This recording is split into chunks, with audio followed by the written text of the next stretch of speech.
Drama serial हसरत की आने वाली एपिसोड में आप देखेंगे कि फबीहा की माँ उसे समझा रही होती है कि हमजा तुमसे बेपनाह मोहब्बत करता है और तुम्हें हमजा की मोहब्बत को समझना चाहिए और हमजा की मोहब्बत को अपनी ताकत समझो, कमज़ोरी नहीं। फिर फबीहा अपनी माँ से कहती है कि ये दुनिया की सबसे बड़ी ताकत पैसा है जो कि हमजा के पास नहीं है और हमजा मुझे खुश नहीं रख सकता। और फिर जब उसकी अम्मी अलमारी देख रही होती हैं तो देखती हैं कि वहाँ पर जो ज्वेलरी रखी थी वो वहाँ पर नहीं होती। वो बहुत ज़्यादा परेशान हो जाती है, उनका शक फबीहा के आप ही पर जाता है। इसलिए उसकी माँ अपनी बेटी का हाथ अपने सर पर रखते हुए कहती है कि कसम खा कर कहो कि तुमने वो पैसे नहीं लिए। फिर वो कहती हैं कि मैं भला पैसे क्यों चुराऊंगी।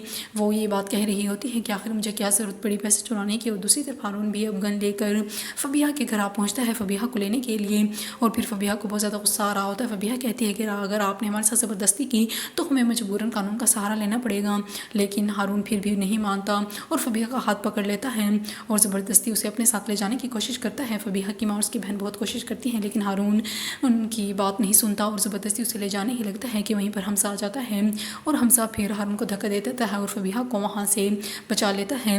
और दूसरी तरफ अरहम जो कि अपनी अम्मी की बातों में आकर सनाया के ख़िलाफ़ हो चुका है, इसलिए वो सनाया को बातें सुना रहा होता है और वो सनाया से कह रहा होता है कि दूसरे मर्दों की तरह मैं भी ये चाहता हूँ कि मेरी अम्मी का ख्याल मेरी बीवी रखे और उनकी देखभाल करे ताकि मुझे ऑफ़िस में उनकी इतनी परेशानी ना हो।